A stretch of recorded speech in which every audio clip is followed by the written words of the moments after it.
Okay, I think we are live. Hey everyone, I am joined Hello today, there. Ed from Dutch Greybeard, and we're going to be talking about fantasy books pre-Lord of the Rings. So how are you going, Ed?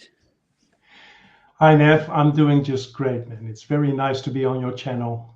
And this is my first live stream, so if I stumble here and there, you'll have to forgive me. But it's very nice to be here. This is my first time hosting, so yeah, interesting experience for both of us. I have my first question for you. I have a bunch of questions. All My right. first question is, how did you come up with your channel name? Look at me. You're I'm Dutch? Dutch. I'm from the Netherlands. I'm gray. This is Mm-hmm. my natural hair dye. And I have a beard, so well. Yeah. And I thought it sounded a little bit fantasy-like. Kind of like Bluebeard, pirate kind of feeling. Yeah, right. And I think Gandalf somewhere is called Greybeard in the Lord of the Rings, if I'm not Yes. mistaken. Okay. Did you have Not any that I want other? to not that I want Did to compare myself to Gandalf, of course. right? Did you have any other like ideas for what you would call the channel? No, not really. No, this No. came into my head, and I thought, well, that sounds okay. Yeah, let's do this one. Yeah. Okay. That's interesting. Because Yeah. one of the hard things in I'm a software developer, and one of the hard things there are supposedly three hard things in creating software. One of them Hmm. is off by one errors. I won't explain that. The other one is cache invalidation. I won't explain that. But the other one is naming things, because you're dealing with abstract concepts, and so often you'll have to kind of use some sort of metaphor to kind of describe a particular object in the Yeah. code. And so Hmm. naming things is really hard, and it becomes a problem sometimes because you name something when you're initially writing a program, and then that thing starts being used for other purposes, and Right. and sometimes you have to refactor, which is refactoring is changing code so that it still does exactly the same thing, except it has a different structure. So you Okay. can read things and it will still keep working in exactly the same way, but it makes more sense to someone that's reading it.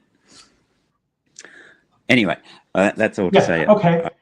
No, Naming but things is an interesting topic to me. it is. It is. I mean, I'm a writer by profession. So well, yeah, I think I can say I'm quite used to naming things, coming up with titles for articles and that kind of thing. Yeah. So Okay. doesn't say Yeah. that I'm good at it, of course, but I'm used to it. Hmm. Yeah. When I was coming up with my channel name, I was like, should it be something fantasy related? Should it be? Because the problem with me is I like all sorts of genres. So I do read a lot of fantasy and sci-fi, but I also read all sorts of other things. So I That's the thought I'd thing, just isn't it? I mean, it's then you have it's a to very come up. Australian name. Yeah, Neville. Yeah. Austra- Australians like to call things describing what they are, basically. Um, so Yeah. NevsBookChannel is very plain. All right. Well, Um, you have to come up with some sort of generic name if you cover multiple genres. yeah. And my channel was mainly, well, I started this channel mainly because I re-entered reading fantasy. I Mm, did read some fantasy when I was younger, but somehow I lost track and I started to read literature and all kinds of other genres. And yeah. then because of Okay. the Wheel of Time show on Amazon Prime, that spark got rekindled somehow. And so my channel is mainly about fantasy, not solely, but mainly. So Yeah. that's why I Okay. try to come up with some sort of fantasy-like name. Mm. So related to that, I have a question. When did you first read The Lord of the Rings, seeing as we're talking about pre-Lord of the Rings. When did you first read it, and how many times have you read it? When did I first read it? That's a good question. I think that must have been, I have to make a guess, somewhere around 1987, 1988, somewhere in that period. I was 22, 24 at the time. Okay. And I read it in Dutch. I have them over here. I'll show them to you. Oh, okay.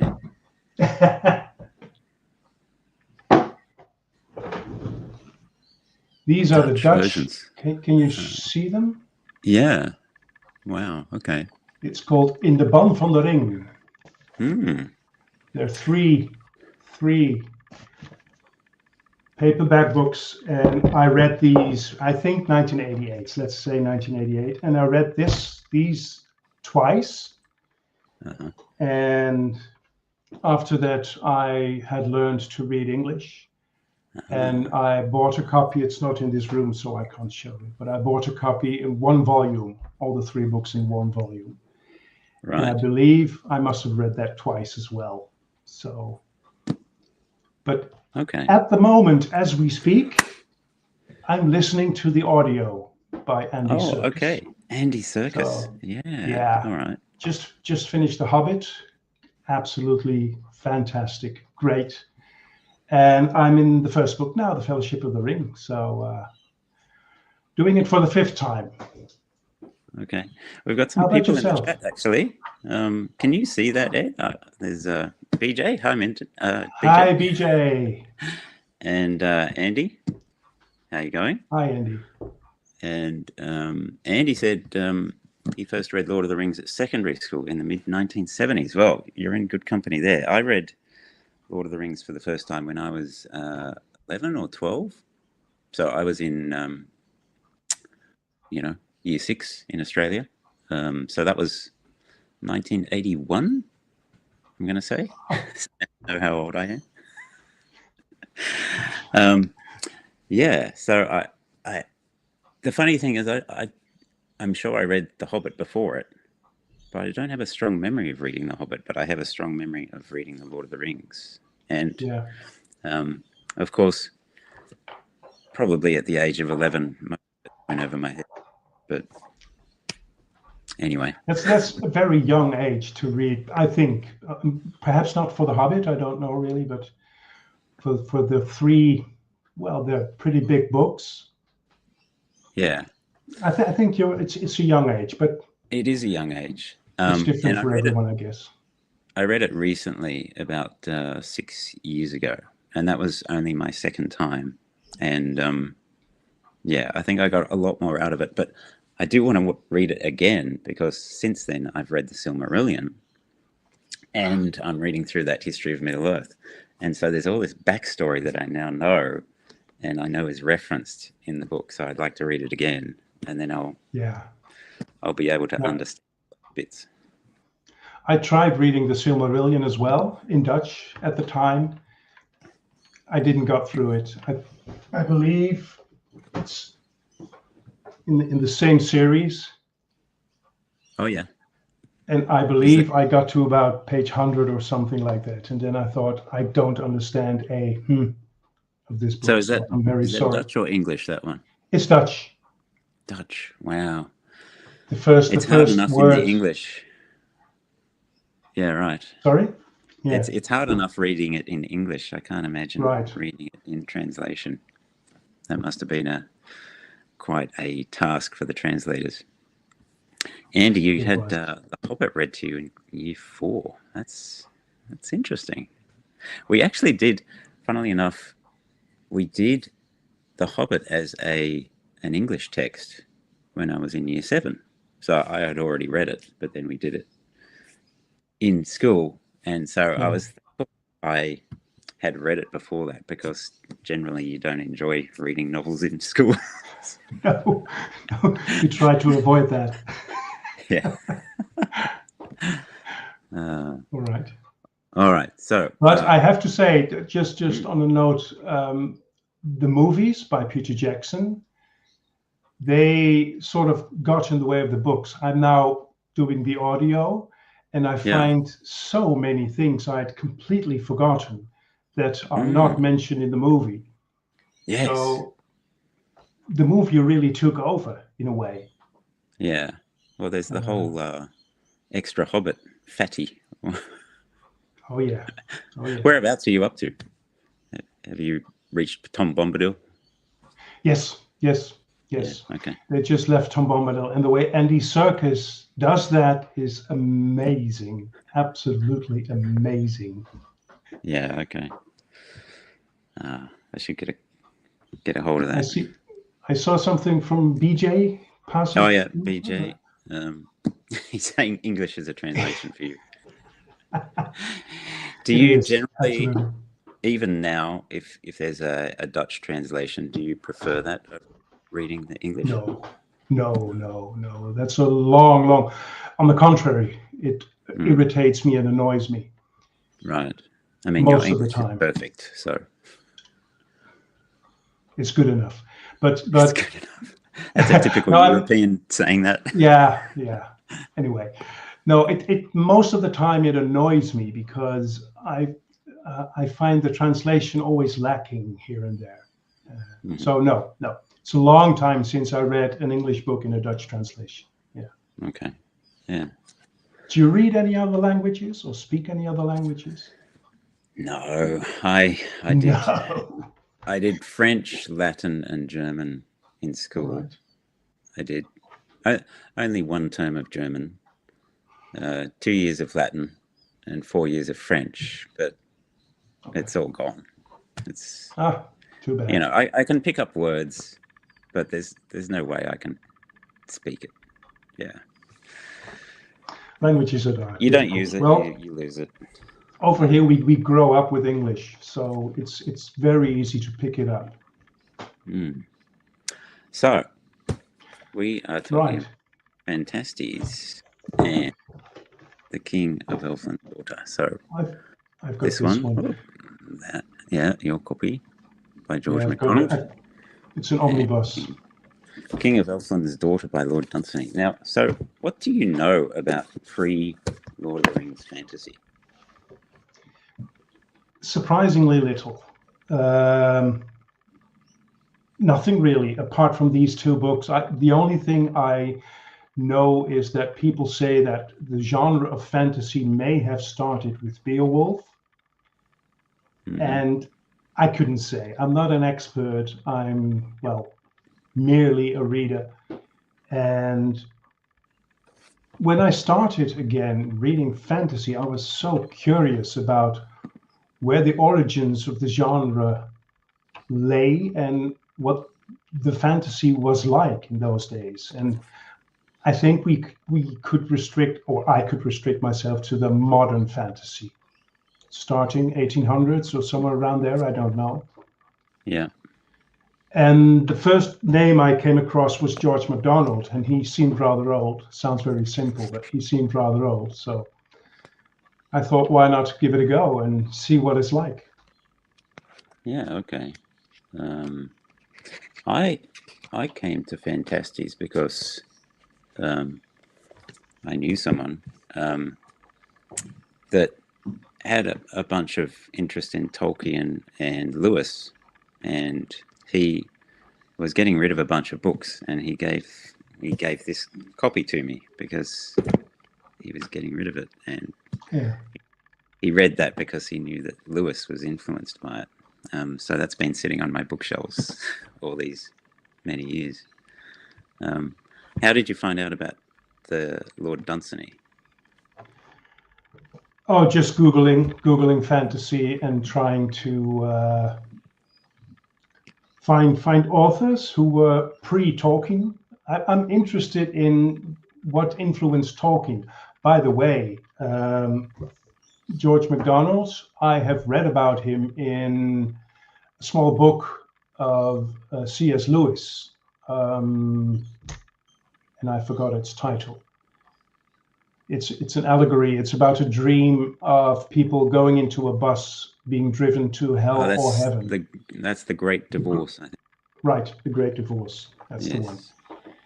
And one of the characters in that book meets George MacDonald in heaven. It must be in heaven, and Oh, he raves about how great a writer George MacDonald is. So, that's so funny. yeah. That's so funny because he. So my copy has an introduction by C.S. Lewis. Oh, really? Yeah. So it's C.S. Lewis talking about George MacDonald, and one of the things he says is that you can't say that George MacDonald is a good prose writer. he basically slams the guy. Says, you know, there's poems in there, and he's not a poet, and No, he's not. it's quite funny. No. But what he does say is it's about the myth making and about the kind of story beats, and that's what sparked C.S. Lewis's imagination. Right. That he it just triggered something in his head. And to that point, you DNF'd this book. I have to admit I did. I have to admit I did. I have been struggling. Sorry? Do you generally DNF books? Hardly ever. Really, hardly ever. I always believe that any author, well, there are exceptions, of course, but any book an author has written has been an achievement of sorts, and it deserves attention, even though I don't like it or it's not my story or genre, whatever, but it deserves attention. So I hardly DNF a book. Yeah. Well, okay. I cannot insult the man anymore because he's not among us anymore. So, but you just I took the liberty of putting it aside. It was too bad, to be honest. This prose hasn't aged very well. I'm sorry to say. Tell me about your experience with it. You didn't DNF it. Well, I did push through. Yes, his writing is quite hard at times to read. In some cases, he has sentences that go on for 8 lines, which, that's just, I know. That's just too long. It's like you get to the end of the sentence and it's like, what? Well, where have we just been? I know. I have to say, long sentences can be beautiful. I have read Marcel Proust, and he has sentences that span 2 pages or even longer. Yes, and they are. I read a book by Albert Camus. Albert Camus. Yes. Yeah, Camus. And some of his writing, yes, they were long sentences, but they were perfectly understandable and just beautiful. Yeah. Exactly. But the long sentences in George MacDonald, they are incomprehensible most of the time, for me at least. Yes. And sometimes pages, like the paragraphs go for a couple of pages. So it's just this big wall of text. Yes. Yes. Well, you have a nice copy. You have a nice small copy, but mine is, see if I can show it to you. Oh, yeah. This is so dense, and I think, oh my God, another page of this prose. God help me. But I think you should read one particular section of the book. Really? Tell me. So, I don't think it's a problem talking about spoilers in this discussion. I don't think so, but just give a warning. Spoiler. So, I mean, for people that don't know the book, it's basically this guy. He kind of goes into fairyland, which is kind of this kind of dream world, really. And he kind of gets deeper and deeper into fairyland, and the book is very directionless. But at one point, around the midpoint, he gets to this library. And in that library, he reads a couple of the stories in the library. And they're probably the best part of the whole book. So Can you tell me which chapter it is? Oh, because I got to chapter 12, chapter 13, and then I quit. I couldn't tell you off the top of my head. No, of course. But there are two stories. One's, I think the first one's maybe 10 pages. The second one's 20 pages. And they're actually quite enjoyable, quite interesting. Okay. So I think it's worth trying to read those. They are stories that really are in some ways out there. So they're kind of set in worlds that are like totally like not sensible in our world. Like there are women in one of the stories. They don't have babies. They go out and find them under trees. Is this kind of weirdness? But I think that is maybe the kind of thing that sparked something in C.S. Lewis's imagination. It's like, oh, I don't have to write about this world. I can just make stuff up, right? Okay. And have you read all the Narnia books? Yes, I have. Yeah. Love them. If you remember the Voyage of the Dawn Treader, they go out, on this long voyage, and they go to various islands. On one of the islands, there's some people called the Dufflepuds, and they have. Oh, it's a long time ago since I read it. So. They have one leg, and they just kind of hop around. Yes, I remember that. Yes, I remember that. And it just makes no sense. It's just kind of pure fantasy, right? And as I was reading Phantastes, at certain points I was thinking, oh, right, this is where I think C.S. Lewis got the idea for that kind of thing. That's nice. Yeah. Okay, I'll definitely look that up. Read those, you knew the but chapter. Don't bother reading the rest. No. I mean, I don't think it even matters because, well, there's hardly there is no story.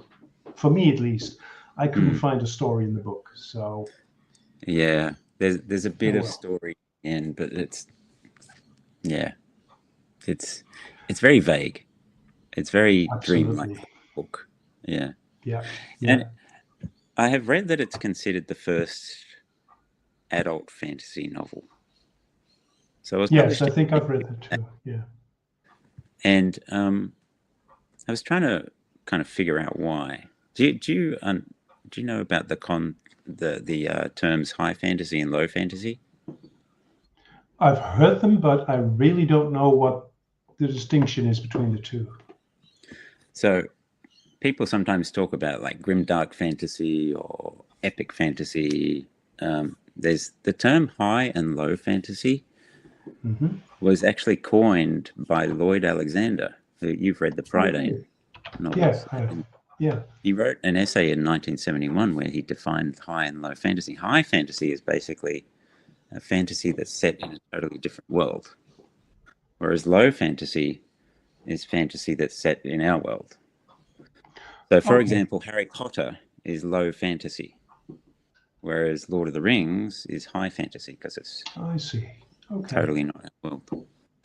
And then you get the distinctions of like epic fantasy. Well, epic fantasy is like Lord of the Rings is epic fantasy. And epic doesn't necessarily mean it's long. I think it's more about what are the stakes. And so you could consider Harry Potter an epic fantasy, not just because it's long, 7 books, but because it's about the kind of fate of the world, if you will. I see. Yeah. Right? Whereas a lot of sword and sorcery is not necessarily epic, even though it might be a high fantasy because it's in a totally different world. It may not be epic because it's just about some guy going into some dungeon somewhere. Yeah.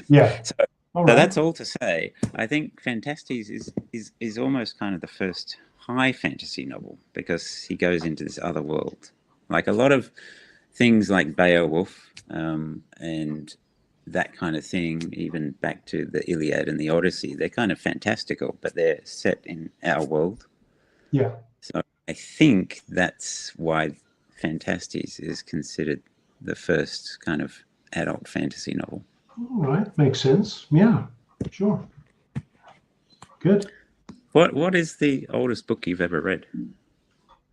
Oh my goodness. Well, you just mentioned Homer. Oh yeah, The Iliad and the Odyssey.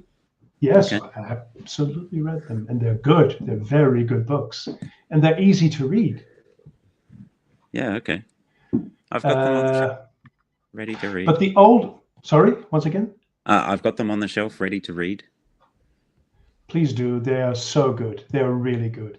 I read a lot of the, how do you say that? The Greek mythology books.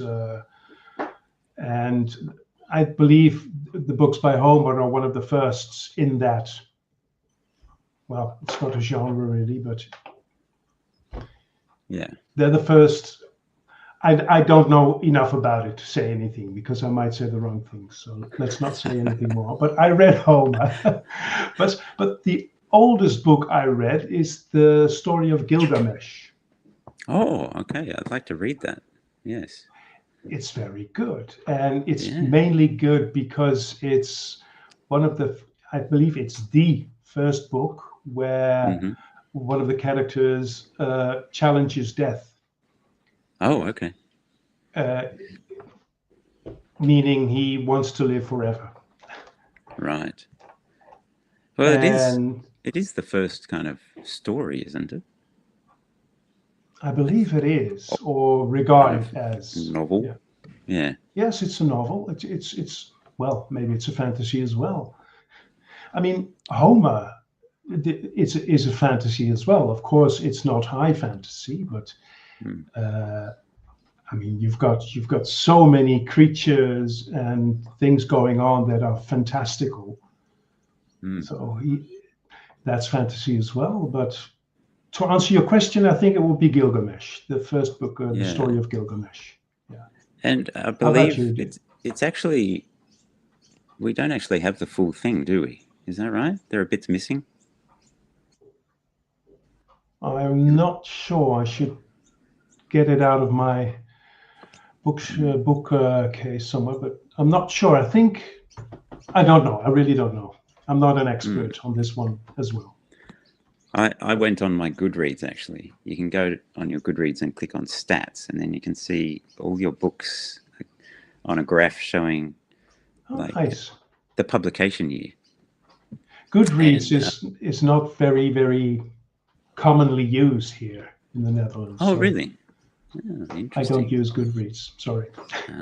Okay. There you go. Yeah. I went on there. I was thinking maybe Pride and Prejudice was my oldest, but actually, really, which is not all that old. I mean, I'm not counting the Bible, of course. No. Let's not do Gulliver's Travels was published in 1726. Jonathan Swift. Yeah. Yes. So, I mean, Didn't again, read that one. Yeah. But it's low fantasy. Yeah. Yeah. And I think that's kind of considered a kid's book, I think. Well, that's what I mean. Thinking of that genre, I'm thinking of Robinson Crusoe by Daniel Defoe. Oh, yeah. That when it was published, it was absolutely adult fiction, and over time it became a children's books. And I think that's the same with Jonathan Swift. Right. Yeah. Okay. I believe it was supposed to be adult literature as well from the start, but turned into children's books. Yeah. I have a question. You've read some interesting things, like I think you mentioned Swallows and Amazons at one point. You read the entire Swallows and Amazons series by Arthur Ransom? All of them. Yeah. Yeah. Have you read any Edith Nesbit? Doesn't sound familiar. No. Doesn't sound familiar? Okay. No. Because she was writing around the turn of the century, like 1899, 1900. And she's kind of considered the first children's author. Okay. In terms of books that are written with children protagonists going and doing something in a novel form. Yeah. And I think you'd enjoy them, actually. Can you say the name again? Edith Nesbit, E. Nesbit. Probably the most famous one is called The Railway Children, which is... Okay. That's not... I don't think that's her best, but she also wrote a book called The Treasure Seekers. That's fantastic. Oh, that sounds good. And then there were a couple of books called Five Children and It, and The Phoenix and the Carpet, and they're very fantastical.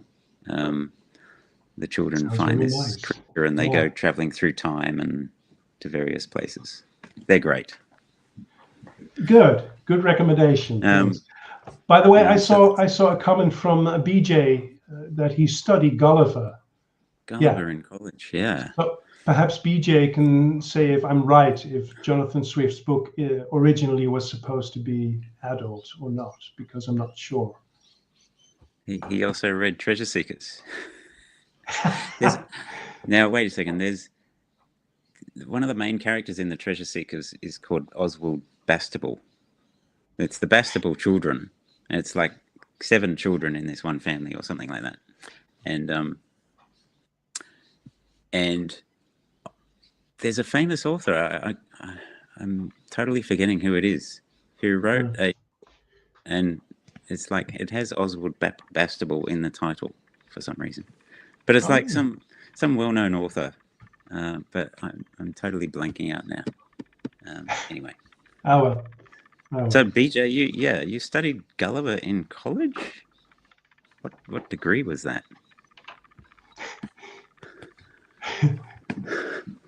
Tell us, BJ.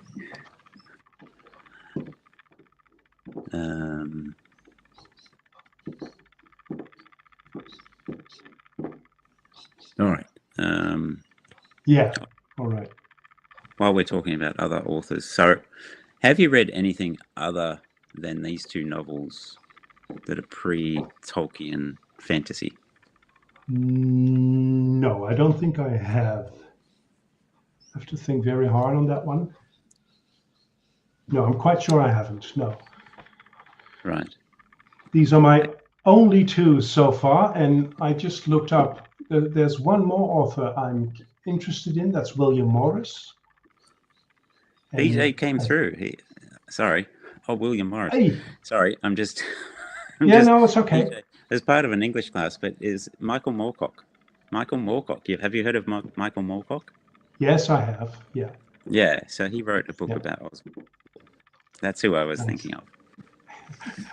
All right. I was saying the only other author I'm interested in is William Morris. Yeah, okay. And I believe after that I'm going to call it quits about the pre-Tolkien authors. Right. Unless someone has a very good recommendation, of course. For adults. Yeah. Sorry. I saw BJ for adults. Thanks, BJ. For adults, yes. Right. Yeah, so you haven't read, I haven't read any Conan or nope. That Princess of Mars, the no. Burroughs? No, I haven't read any of those either. So these are your only 2 as well, then, if I'm not mistaken. Yeah, I do have other things on my shelf, like, have you ever heard of E.R. Edison? This guy, E.R. Edison, The Worm Ouroboros. No. This was published in about 1926, I think. And he wrote 3 more. Again, I haven't read these. But funnily enough, this guy had the same tutor as Arthur Ransom. It's a very random thing. It's a small world. Yeah, Arthur Ransom. Sorry, we're going all over the place, but we are going over the place. Great, right. All right. Have we binged that series? Have you got any questions? Have to go back to Phantastes. Yeah. Have you got any more questions about this one, or are we done with that? Let me have a see, because I made some notes, of course. Oh, okay. I made a note that only 6 pages in, I already wanted to DNF the book. See how long I persisted. I kept on struggling until page 80. So yeah, okay. Fair enough. And somewhere the writer himself says in the book, he has begun a story without a beginning and it will never have any end. I think he was writing about himself there. And that did not fill you with hope? No, not exactly. And no, there are all kinds of... I found one good thing about the good. Okay. There is one beautiful line, and it says, there is plenty of room for meeting in the universe. I like that. That's nice. And that's you like your all quotes. I have to say. Yeah, I like my quotes. I'm a quoter. Yeah. All right, let's move on to The King of Elfland's Daughter. So you've got your copy Please. there. Your copy looks a lot nicer than mine. It's, well, yours is older. This is the latest edition with a foreword by Neil Gaiman. Oh, okay. What does the foreword say? That Lord Dunsany, because I think writer. He have you ever read Stardust by him? Nope. Saw the movie. No.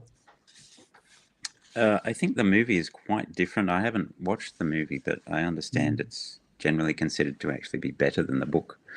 Oh, really? But there's actually quite a lot of parallels, I think, between Stardust, the book, and The King of Elfland's Daughter. It's like, I don't know about the movie, but in Stardust, they're in this village that is kind of has a border with fairyland. And so this guy goes into it, and it's a little bit, he eventually marries and all this sort of stuff. So it's a little bit similar to King of Elfland. Yes, it does. It does. So this one you didn't DNF. I hardly DNF books, Nev. It's really very occasionally that happens. No, I didn't DNF this book. In fact, I read it in 3 days. Wow. Okay. Which is... So obviously enjoyed it a lot more. Yes, a lot more. I don't think it's a good book, just to start off right away. I don't think it's a good book, but it's much more enjoyable than Phantastes. And to get familiar with older fantasy, this is a perfect starting point, I guess. But I have some issues with it. Yes, I agree. It's only my copy is only 180 pages. I was surprised at how much action there was right at the start. Yeah, it was very fast moving in terms of now this has happened and then this has happened, but that kind of slowed down as the book went on. Very much so. Yes. It got tedious, and to me, he takes some side paths. I mean, I don't think we have to be afraid for spoilers, or just keep it a bit vague. Or anyway, there are trolls. Trolls are appearing in this book, and they are quite different than the trolls we know from Tolkien. Yes, they're kind of like 3 foot tall and yes, very different. And they're funny. I think they're funny. Yes, but I don't know exactly where, but somewhere a troll is introduced for the first time, and all of a sudden, the main character, Alvaric, the son of the king, is turned aside by the writer. Well, he goes on this endless quest to find the border of Elfland, and all of a sudden, the troll is the main character, it seems. And I had a bit of trouble with that. I struggled with that a little bit. Yeah. Although I thought interesting. So there's that whole chapter where it's from the troll's perspective. That's good. In our world. I thought that was really interesting, because it was like looking at our world through the eyes of someone that comes from this other place where again, it's not really spoilers, but time moves differently in Elfland versus our world. It kind of moves very slowly. Is that right? Not. It doesn't move. No, it There's doesn't. no It time. doesn't move, or it's very strange. It doesn't move, but obviously things are happening. So that was a bit confusing. It's but funny. The guy goes there and then he comes back and it's like 10 years later. Kind of like the opposite of Narnia. You know, they go to Narnia, they're there for years, and then they come back and it's like 10 years later. Yeah. By the way, so, this what you just mentioned, the author tries to explain it somewhere in this book. Oh, yes. This enigma with time, which is very hard to explain, but he gives it a try somewhere. And so the troll is looking at our world, and he comes from this kind of timeless world, and he's just amazed at all these things happening. And I think he was trying to maybe put across this idea. Our world is quite amazing as is. There's a lot of wonder to be discovered if you just look at anything. Yeah, absolutely. Well, to me, the time versus timelessness is the main theme of the book, behind all the action and behind the story, really. It's about time versus timelessness. It's about the earth versus the magical realm of Elfland. And it's about Christianity versus heresy. And interesting. To me, those are the heart of the story, and the story meanders around those themes because it keeps on recurring. The question about the time and the timelessness and how does that work and which is preferable or which, like that. Especially the ending where, well, let's not talk about the ending, but. Yeah.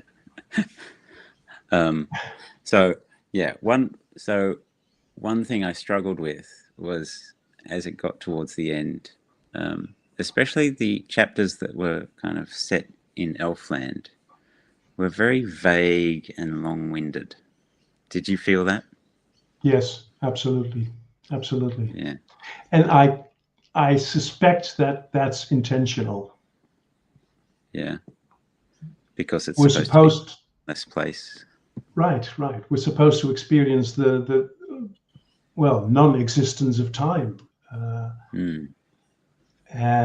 But it's vague, and like what I find very strange at the beginning of the story, our hero Alveric goes to Elvenland because his kingdom wants to have magic for some reason, and he goes in search for the daughter of the king, and all of a sudden she's in love with him and she goes off with him to the earth. Nothing happens, no dating, no courtship, nothing.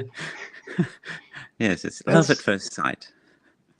Has to be. It's within half a page. She meets him. Well, I'm exaggerating a little bit. It's so. It's pretty much about that. Yes. Yeah.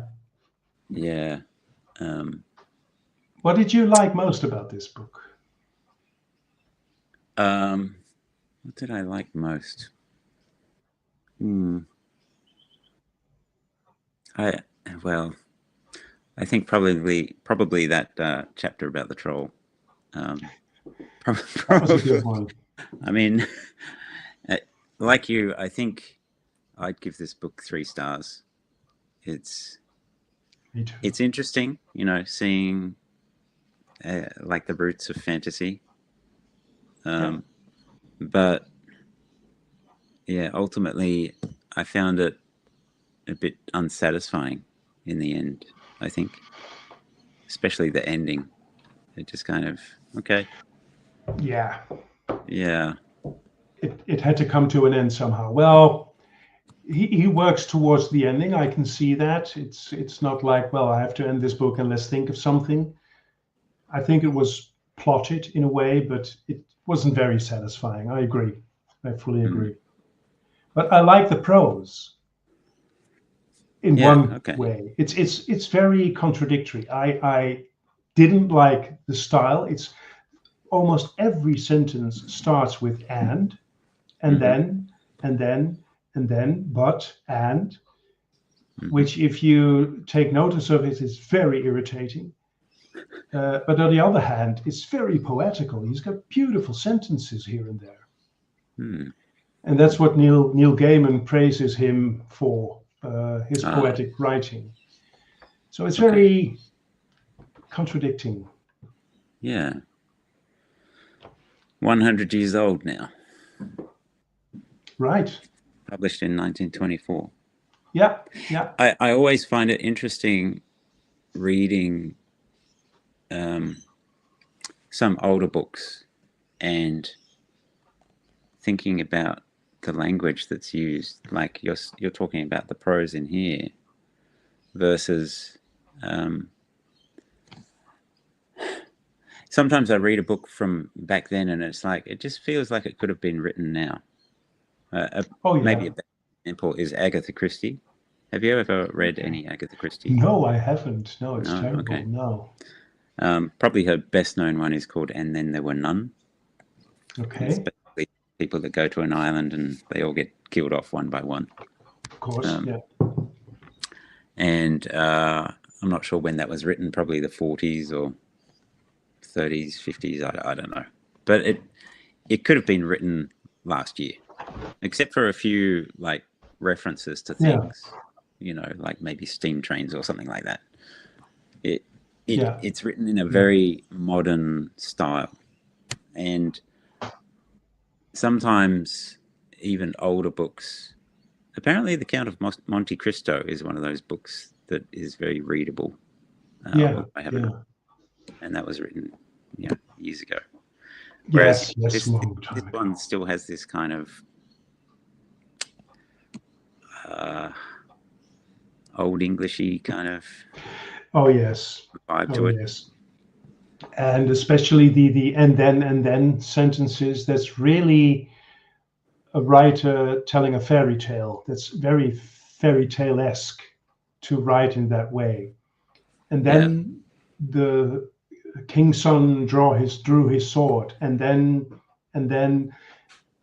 that's very like he's telling a fairy tale. I think this one has aged much better than Phantastes. It's not that old, of course. Phantastes is about. Phantastes, I think. When was Phantastes? 1858 or something. Yeah, somewhere around there. Yeah. So it's about 70 years older. So I think that's the difference. Yeah. I think in that case, it's just George MacDonald not being a good writer.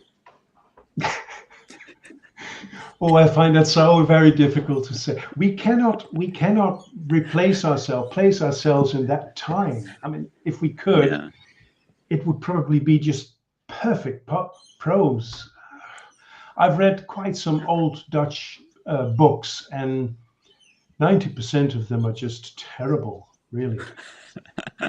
Really, I mean, they haven't aged well. Very archaic way of using the language, and that's inevitable. But at the time, those books were immensely popular. So there must have been something good in that prose. BJ says we had to read Canterbury Tales in the original English. Yeah, I have heard. I'd like to read Hyperion by Dan Simmons. That's like in some lists of sci-fi, it's like that's the #1 sci-fi book. So I've heard, apparently it's like a take on the Canterbury Tales. So I kind of want to read the Canterbury Tales before I read Hyperion. But good luck. But there are kind of the original English versions, and then there are updated English versions of the Canterbury Tales. So I'm not sure. By the way, the original English from Canterbury Tales and more in that era sound very much like Dutch. Oh, okay. Has somewhere around. I'm terrible in history and time periods, but 200 years ago, I don't know. When was the Canterbury Tales written, BJ? Anyway, while BJ is looking that up, I wanted to say that there was a vowel shift in the English language, and I have a copy. Okay. Some translation. Okay. Oh, here we go. 1400s. Wow. Okay. Oh, right. Well, more than 200 years ago then. Anyway, long time ago, there was this vowel shift which changed the language in English. Okay. And Canterbury Tales, the old way, if you read it out loud, it has very similar sounds that we have in Dutch. Ah, so I've been told. So, yeah. Right. Okay. So, yes, BJ, do you recommend we read a modern version or the Old English version? Late 1300s, Andy says. Yeah. Wow. We can look it up. Oh, that's Andy. Right. Yes. Thanks, Andy. Hey, we've got people watching. That's amazing. Didn't know if It's anyone. Nice, isn't it? Thank you. BJ said it was a nightmare. It was an. You're not selling it, BJ. No. So we're not going to be reading the Canterbury Tales, okay? Yeah. Read the Decamerone. That's much nicer. Oh, what's that one? The Decamerone, Boccaccio. Never heard of it. What is that? You've never heard of it? I think it's a bit later. It's this story about a group of young people that escape the city because of the plague, and they settle somewhere in a house on the countryside, Okay. And they tell stories to each other. But there's a slightly erotic hint in the stories. Okay. So, right. The Old English. Old English. Modern versions, translations. Yes. Yeah. True. Technically, it was Middle English. Okay. We've got some scholars in the chat. That's very good, because I'm definitely not. Any other questions about? Well, I was curious. What are you going to read? First question: are you going to read any more pre-Tolkien apart from the 3 books you just showed, or do you think I've had my fill? Yeah, I'd like to read Conan. I'd like to read. At least I'm pretty sure Conan was written before Lord of the Rings. I may be wrong about that. It's Robert E. Howard, isn't it? Yeah. I'd like to read the Edison. I'd like to read Princess of Mars, that whole Barsoom Mars thing. I don't know about William Morris. Maybe. There's nothing in particular. I don't think I've got anything on my shelves. Edgar Rice Burroughs, that's it. Not William Burroughs. That's a very different person. By the way, Robert E. Howard is pre-Tolkien. Yeah. Right. Okay. Yeah. But I don't think I have anything else particularly on my shelves that I'm wanting to read in terms of fantasy. I've got so much other fantasy to read. What are you reading right now? At this moment, I'm reading this one. Oh, Servant of the Empire. Fantastic. It's the 2nd book in the trilogy. Second one. Okay. After the last Stormlight, I almost vowed not to read very thick books in a short time, but there you go. More than 800 pages. It's very, very good. Very good. Yes. So that's what I'm reading Conan right books now. written in the 1950s. There you go. So what? Lord of the Rings came out in 1954.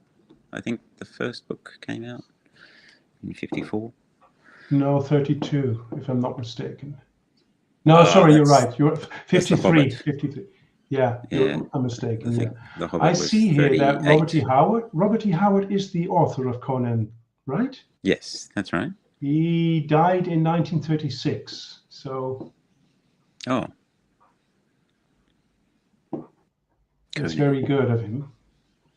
Hmm. At least that's what Wikipedia says. So. Yeah. Okay. Yes, there's a lot of people reading Janny Wurts at the moment, so you're in good company there. Yes, it's an excellent trilogy. Really, really very good, and it ties in with the Rift War saga, the first 3 books of Raymond T. Feist, which is very nice. I mean, there's one scene in the Rift War saga which also takes place in this book, but from a completely different perspective, which is so nicely done, very nicely done. And I am going to read more George MacDonald. Oh, believe it or not. Yeah. The Princess and the Goblin? Yeah, yeah. Okay. I bought 3 books in one go. That's something I have to learn not to do anymore. Okay. Publication dates. Right. Yes. Yeah. I'm going to read this one. What are you reading? I do have Lilith, which is his This is in my omnibus. Yeah. Are you going to read it or? All right. That's the answer. I'd like to eventually, but yeah, not anytime soon. I just finished Dirk Gently's Holistic Detective Agency. Oh yeah. You mentioned that. Yeah. So I finished that last night. So I'm probably going to start The Little Prince. Have you read that? I think it's in my mailbox as we speak. I just ordered it. So is it nice? Well, I've read the first few chapters. It's very. Have you ever read The Phantom Tollbooth? Nope. It's very. Or have you read The Fox, the Mole, and the Horse? That's just a. Sounds familiar, but I didn't read it. No. It's very. It's a very conceptual type book. The Phantom Tollbooth, it's this kid that goes into this kind of fantasy world, and there's a map, and it has places like the doldrums, like he gets lost in the doldrums, and there's the land of the encyclopedias, and it's all these kind of conceptual places. Oh, I like that. Yeah. It's a little bit like that, and it's one of those books that makes you think a bit. And then after I finish that, I think I'm going to be starting the 3rd book. I'm very behind these 3 months. I went to New Zealand, and so I didn't read all that much there. And then we've had renovations going on, so I haven't been. I've had to get up early in the morning, and so when it comes to nighttime, when I'm supposed to be reading, I'm like zonked. So I haven't been reading all that much. Keep in mind that reading is not supposed to be a job, okay? Yeah, I know. It's supposed to be DJ's fun. back with Dungeon Crawler Carl. You know, really? I went to the kind of main sci-fi and fantasy bookshop in Sydney yesterday, and they didn't have any Dungeon Crawler Carl at all. So that was interesting. So you were looking for that to be reading it? Or? I'm curious because so many people say it's really good, but they are. Again, I think I struggle with the concept of progression fantasy. I don't know why, really. Okay. Perhaps I just should give it a try. I mean, did you play many video games? No. No? Perhaps that's why. You're born a bit before me, so I grew up playing. I was from 1964. Let's be honest here. Okay. I'm 1970, so. Okay, 6 years. So I was prime, growing up with Apple IIs, if you remember what Apple IIs were. I do, yeah. Playing one of my favorite games of all time, and probably is still my favorite, is a game called Wizardry on the Apple II. It was kind of the first really good version of Dungeons and Dragons on the computer, with this kind of 3D maze. It's just lines, but it was this 3D dungeon that you walk through, and it was much you have your characters and you level them up and go and fight monsters. And so I'm kind of, I haven't read any yet of those progression fantasies, but I'd like to. Neither have I, but I saw BJ saying it's better than he expected. So. Much better than I expected, yeah. Yeah, yeah. Well, you youngsters. Oh, so nice. Somebody calling me young. That's fine. Thank you. Thank you. Yeah. All right. Yeah. Any other questions? You got any questions, Andy or BJ? I don't think I've got any. I can't think of any at the moment, really. No. Yeah. I think we've said what there is to say, at least for my part, on these two books and the pre-Tolkien era. Yeah. Okay. Cool. Well, this has been very enjoyable. Absolutely, absolutely. This calls for a rematch, I think. So let's do it again. Yes, we'll have to choose our next books. Not George MacDonald. BJ. Yeah. Other books. Well, okay. What kind of books would you like to do in a buddy read? Oh, I'm open Last to anything. Question. Open to anything. Okay. Yeah, I did want to read the Fionnevar Tapestry, but you've already read that. So yeah, sorry. Yeah, I've got an idea. Okay. But just only if it's. Never mind. I'll just put it up. It's always in my own interest, of course, because if I have a buddy read, I have to read it. Oh, Bernard Cornwell. Okay, I do not have any Bernard Cornwell, but right. I would like to. I would like to read some of his because, Right. I've never read anything by him as well. Yeah. Okay. And because I have this interest in ancient stone circles, I bought this one to give it a try. But don't buy it. I mean, do something. You've got enough books that on your shelves that you have not read yet, I believe. Well, if I see that one in a book fair, I'll snap it up. All right. Andy's asking, do you have any favorite modern fantasy authors? Now, you're reading the Stormlight Archive. Wait, I can't remember. Have you read the fourth book yet? Not yet. No. I'm taking a break from the Stormlight right now. Yeah. Yeah. So you're not on the Wind and Truth bandwagon right now. No, I intended to be. I started in August, and my idea was to read one Stormlight book each month. But if I want to keep enjoying reading them, I really have to slow down at the moment because it's reading such a chunker is straining in a way, and I don't want to do that to myself. I really want to enjoy the books because they are absolutely outstanding, so very good, and I really want to enjoy them. I do enjoy them. My next one in my Cosmere read through is Warbreaker, so I'm way behind. And that's such a nice read. Warbreaker is I mean, you cannot put that book down. It's so easy to read. But that's the thing about Brandon Sanderson. He's so easy to read.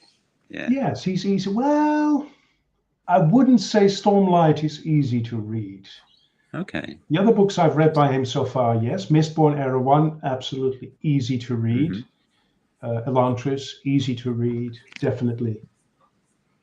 But Stormlight, no. No, that doesn't qualify. Easy read, no. But there are other modern authors. Sorry? Modern, yeah. Do you have any? Does Guy Gavriel Kay count as a modern author? Well, this is a funny. It's a bit of a funny question.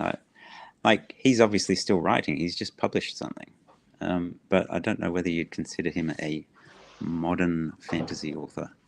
I don't think so. His first novel was 1984, I believe it was. Let me see. This is his first novel. Doesn't show the Summer-Tree. Yeah. Oh, no, chunkers, no.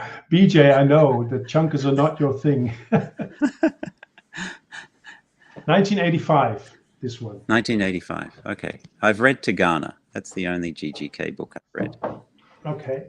Okay. And of course, he helped with the Silmarillion. Andy, which sci-fi series are you talking about? Are you talking about Brandon's sci-fi series?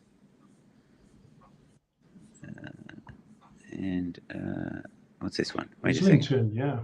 The Kickstarter books were good as well. Oh, you're talking about the Secret Projects? Islington, maybe. What's that? Islington. Funnily enough, particularly set in Islington. Oh, Islington.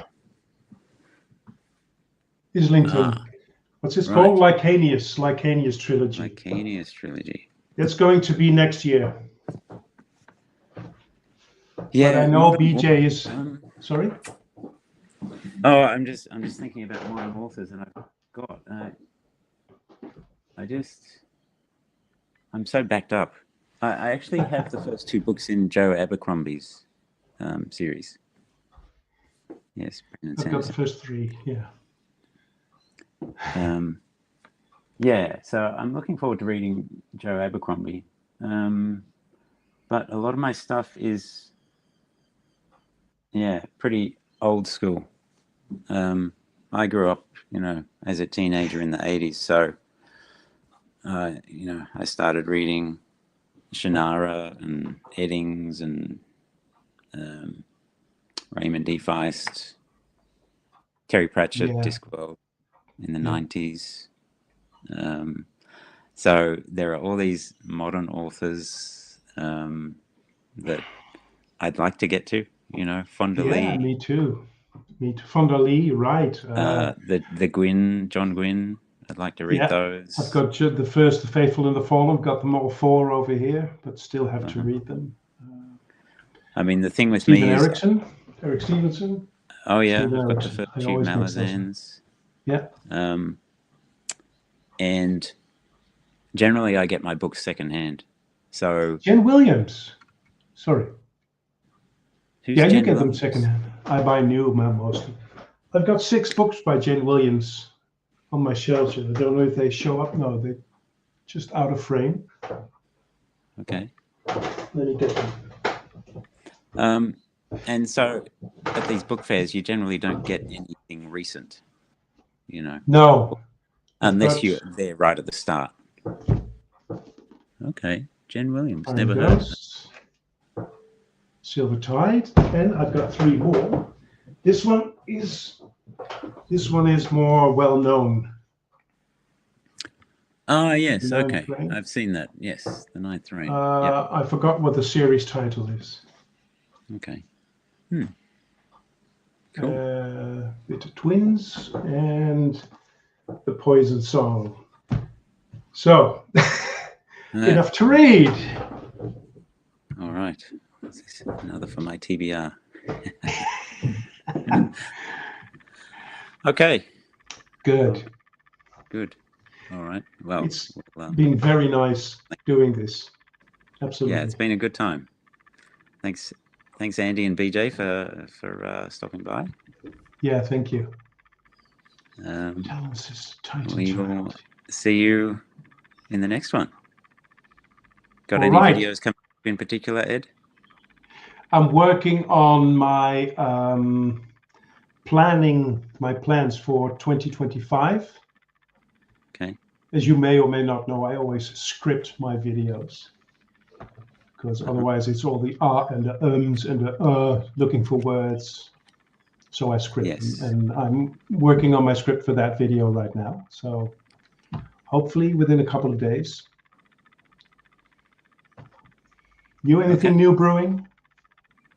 I've got a few that I've got my the first book of the Serpent War saga, Raymond E. Feist. So I've recorded that. I just need to edit it. That's about it. I've got a whole bunch of things to record, but it's a matter of finding the time. Yes. I know. Yes. We should live in Elfland. Okay, it's been great, Ed. It's been great, Ned. Thank you very much for having me again. All right. All right. See you. See you later. Okay. Ciao. Bye.